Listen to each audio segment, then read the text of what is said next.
예, 이 말씀은 예수님께서 가버나움이라는 지역에 가시는데, 이 가버나움이라는 곳은 어떤 데냐면 이 갈릴리 성읍들이 있어요. 갈릴리 성읍들 중에 하나예요.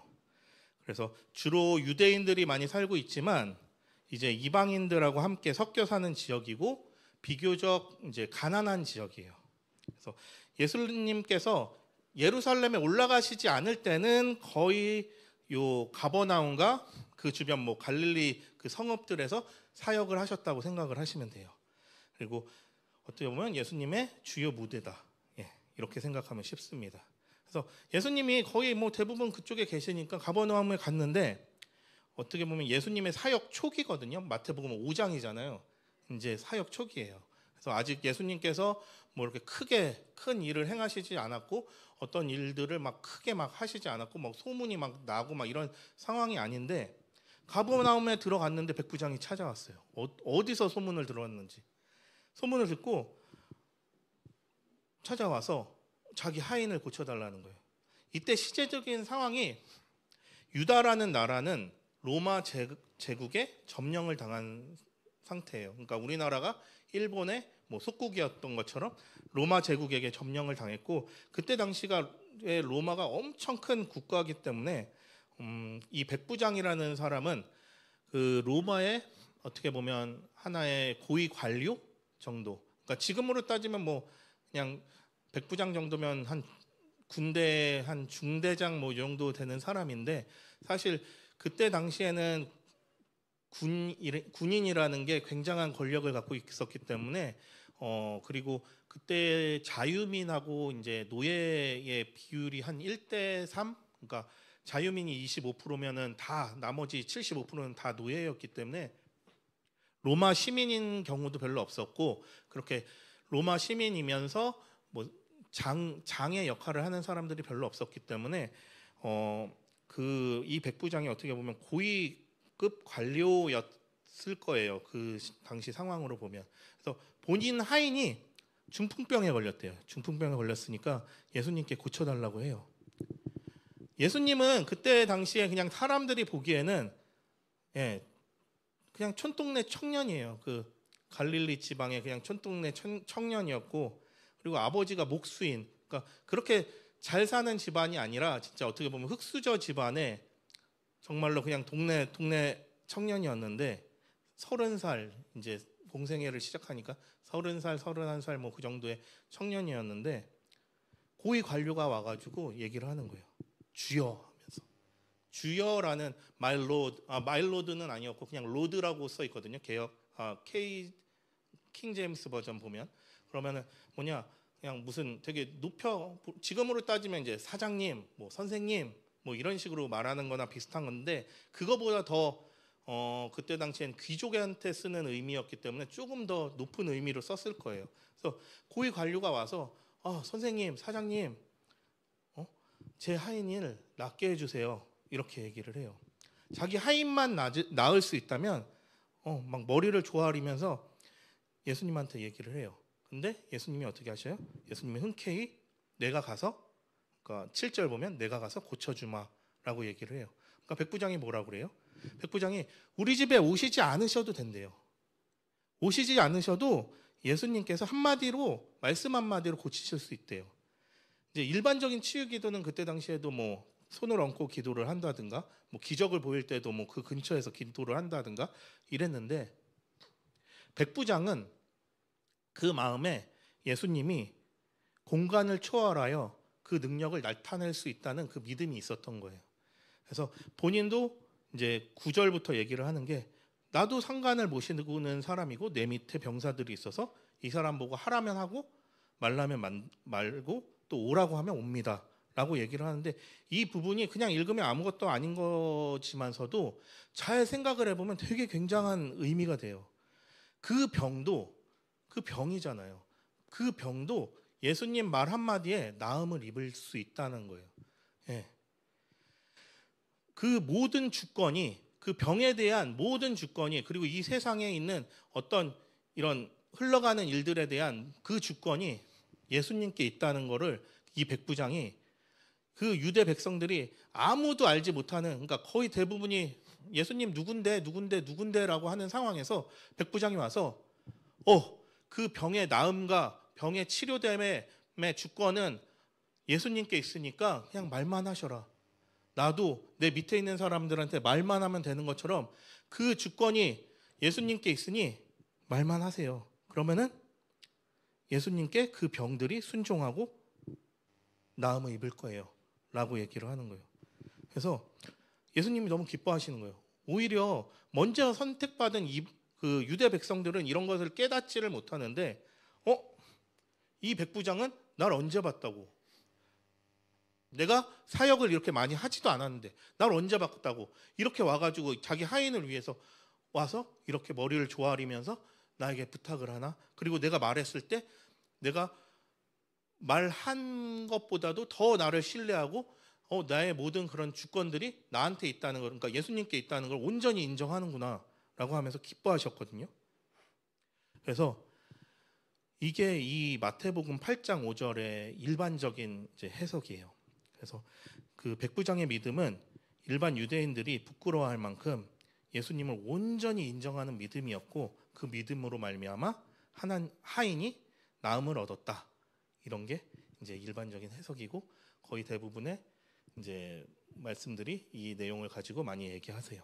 그래서 오늘 저도 말씀을 묵상하면서 어떻게 하면 또 이 내용에 대해서 더 친구들에게 더 다양한 내용을 전해줄 수 있을까 고민을 해봤어요. 근데 여기 백부장이 있고 예수님이 있고 하인 있잖아요. 하인이 있어요.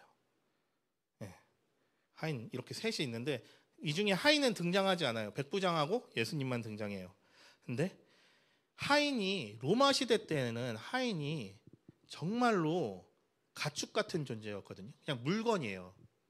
제가 요즘에 쇼츠로 가끔 드라마가 나와서 보긴 하는데 무슨 옥시 무슨 부인전인가 뭐 아까 잠깐 얘기도 했는데 거기 잠깐 나오더라고요. 거기 나오는데 그냥 동물보다 못해요. 동물은 뭐 가축으로 나중에 쓰기라도 하지, 그냥 잘못 저지르면 그냥 죽이는 거예요. 죽여도 되고, 만약에 병 걸려서 아파 그럼 그냥 밖에다 갖다 버려도 돼요. 그런다고 해서 뭐 그게 내 물건인데 어때? 내가 그 남의 하인을 상하게 했어도 돈으로 얼마 뭐 10만 원이면 10만 원 주면 되는 거예요. 네. 그럼 완전 물건 같은 존재예요. 근데 여기서 이 하인은 어때요? 내 자식도 아니고 내 부모도 아닌데 이 백부장은 이 하인을 위해서 가는 거예요. 예수님이 아직 이렇게 많이 소문이 나지 않은 상태에서도 어떻게 알고 왔는지, 진짜 요만한 그 끈이라도 내 하인을 낫게 할 수 있다면 하고 막 가는 거예요. 가서 만나고 얼마나 그 노력을 했겠어요. 그리고 어떻게 보면 고위 관료인데도 불구하고 자기가 주인인데도 그 자존심 다 내려놓고 그냥 동네 청년일지도 몰라요. 그러니까 이게 헛소문이었을 수도 있고 예수님이 병을 고치신다는 게 거짓말일 수도 있는데 일단 가는 거예요. 왜? 내 하인 살리려고. 그래서 어떻게 보면 이 하인은 평생을 고단하게, 평생을 가축처럼, 평생을 물건처럼 살 수밖에 없었는데 이 백부장이라는 사람을, 주인을 잘 만나서 작은 행복을 느끼지 않았을까 생각을 해요. 그래서 이 말씀을 읽으면서 이 백부장을 보면서 우리 신앙생활을 하는 우리들도 이런 작은 행복을 다른 사람에게, 믿지 않는 사람들에게, 아니면 내가 사랑하는 사람들에게 줘야 되지 않을까? 이게 하나님의 마음이 아닐까라는 생각을 했어요. 그래서 인스타그램 요즘 많이 하잖아요. 인스타그램 보면 정말로 행복한 것들이 많아요. 이게 가짜 행복일지언정 보면은 와, 이런 데서 잔다고? 막 호텔 한 번 자는데 막 그 600만 원짜리 막 스위치룸에서 자고 막 이렇게 먹는다고, 그러면서 그 팥빙수인가? 롯데, 저희 때는 조선호텔에서 치즈케이크 먹는데 한 15,000원, 2만 원도 되게 비싸다고 생각했는데 요즘에 그 치즈케이크 거의 한 8만 원에서 10만 원 정도 하더라고요. 홀 케이크. 그래서 비싸요. 그런 거 먹는 거 막 사진 찍고 일부러 막 자기 시계 나오게 이렇게 사진 찍고 자기 자동차 로고 나오게 막 이렇게 찍으면서 자기 뭐 손에 네일이 뭐 잘 됐니 안 됐니 막 이런 거 찍고 하거든요. 그래서 그리고 뭐 이렇게 사원증 멀리서 이렇게 보이게끔 딱 찍으면서 자기 뭐 삼성전자 다닌다고 이렇게 딱 찍으면서 자랑하고. 그러니까 행복을 가지기 위해서 사람들이 얼마나 관심을 가지고 살아요. 자기의 그 행복을 갖고 싶어가지고. 어떻게 보면 우리가 교회를 다니는 목적도 나의 행복을 위해서 다니는 걸 수도 있어요. 오늘 김창기 목사님도 그 2부 예배 시간에 말씀하시잖아요. 교회 왜 다니냐고. 살기 위해서 다닌다고. 내가 살기 위해서 다닌다고. 네, 나의 행복을 위해서 사는 거예요. 근데 이 말씀을 읽으면서 그걸 좀 넘어가 보자고요. 그냥 나 자신의 행복에서 한번 한 걸음 더 넘어가 보자고요. 행복을 내가 찾아서 돌아다니는 그 삶보다 내가 행복을 나눠줄 수 있는 삶을 살아보는 것도 좋지 않을까? 그게 하나님의 마음이지 않을까 생각을 해요. 그래서 하나님이 내게 주신 무엇인가가 있다면 오히려 섬기는 곳에 쓰여졌으면 좋겠습니다. 그것으로 말미암아서 나보다 연약한 자가 행복해질 수 있었던 것처럼, 이 하인이 행복해질 수 있었던 것처럼, 내가 은혜를 주시는 분은 예수 그리스도였지만 백부장을 통해서 하인이 행복해질 수 있었던 것처럼 하나님께서 나에게 은혜를 주심으로, 하나님께서 나에게 사랑을 주심으로 나를 통해서 안 믿는 친구들이나 연약한 친구들이 오히려 행복을 얻었으면 좋겠어요. 여기서 보면 백부장은 정말로 모든 수모를 무릅쓰고 예수님께 조아려요. 이게 절대 쉬운 게 아니거든요. 절대 쉬운 게 아니에요. 정말로 사람은 사랑으로 먹고 사는 것 같아요. 사랑으로. 사랑을 먹으면 행복해져요. 사랑을 받으면 행복해져요. 연인과의 관계에서도 그렇고, 그리고 부모와 자식과의 관계에서도 그래요. 그래서 많은 사람이 이런 생각들을 많이 할 거예요. 이제 저는 선생님이니까, 아, 내가 이 여자를 만나서 내가 행복한가? 내가 이 남자를 만나서 내가 행복한가? 그리고 내가 우리 부모님을 만나서 내가 행복한가? 아니면 부모님은 아유, 내가 자식 이런 애 만나서 행복한가? 내가 행복하게 살고 있는 건가? 내 모든 생활을 내 자식한테 이렇게 다 뿌려가지고 살고 있는데 이게 나의 진짜 삶인가? 라고 생각을 하는데, 오늘은 반대로 생각해 보자고요. 반대로. 내 부인이, 선생님 같은 경우는 내 부인이 나라는 남자 만나서 진짜 행복하게 살고 있나? 내 남편이 나라는 여자 만나서 행복하게 살고 있나? 반대로 우리 학생들 같은 경우는 우리 어머니 아버지가 나라는 사람 만나서 행복한가? 그리고 반대로 우리 부모님은 당연히 행복할 거예요. 저는 예봄의 생각만 해도 행복해서 생각을 해봐요. 우리 엄마 아빠는 과연 나라는 착한 딸 아들 만나서 진짜 행복하게 살고 계신가? 오늘 말씀의 핵심은 내가 이런 사람을 만나서 내가 이렇게 되었지가 아니라 나라는 존재를 만나서 내 주위 사람이 과연 행복한가? 한번 생각해 보고 싶은 거예요. 누군가를 인해서 내가 행복한 것에 집착하는 것이 아니라 나로 인해서 내 주위가 행복해지게 만드는 것이 성도의 삶이라고 생각을 해요. 그래서 옆에 있는 친구한테 한번 물어보세요. 나 만나서 행복하니? 나 만나서 행복하니? 다들 행복한 웃음을 짓고 있는 것 같은데 행복할 것 같아요. 근데 이게 복음적인 삶 같아요. 이게 복음에 맞는 삶 같아요. 주님께서 주신 은혜를 배려하고 섬기는 데 사용하는 게 복음적인 삶인 것 같아요. 그래서 나 때문에 내 친구들이 행복하고, 나 때문에 우리 가정이 행복하고, 나 때문에 우리 교회가 행복해졌으면 좋겠어요. 예전에 다른 목사님이 이제 설교 중에 한 내용인데 이게 깊이 머릿속에 남아서 좀 인용을 할게요. 장미꽃이 있었답니다. 장미꽃이. 근데 장미꽃이 하나님한테 불평을 했대요. 하나님, 저를 이렇게 아름답게 만들어준 것은 좋은데 왜 하필이면 나에게 가시를 주셨어요? 그러니까 하나님이 장미꽃에게 이야기를 하시더래요. 나는 너한테 가시를 준 적이 없다. 너가 원래 가시였다. 너가 원래 가시였는데 너한테 꽃을 준 거야. 너는 원래 향기도 없고 볼 것도 없고 남을 찌르는 가시나무였는데 너에게 향기 나고 아름답고 그 꽃을 보고 감탄할 수 있도록 하나님이 아름다운 꽃을 주셨다는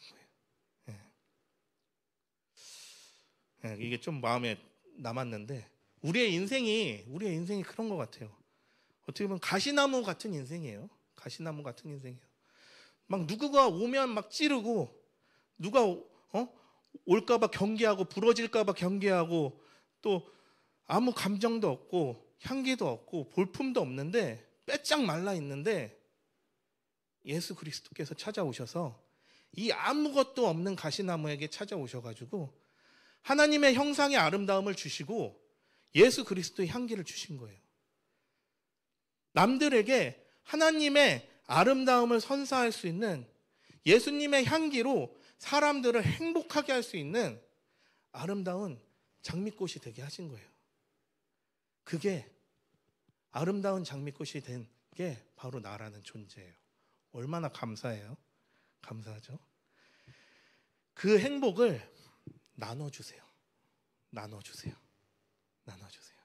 하나님의 형상과 예수 그리스도의 향기를 아직도 가시나무와 같이 뾰족한 인생을 살고 있는 내 친구, 내 가족, 내 교회 사람들에게 나눠주세요. 그래서 함께 아름다운 장미 봉오리를 틔우는 거예요. 장미밭을 틔우는 거예요. 함께 예수 그리스도의 행복을 나누는 거예요. 그러면은 예수님께서 백부장을 보시고 너무나 기뻐하셨던 것처럼 예수님께서도 우리를 보시고 기뻐하실 거예요. 그래서 행복을 나누는 일에 우리 모두 함께 합시다. 아멘. 자, 기도하겠습니다.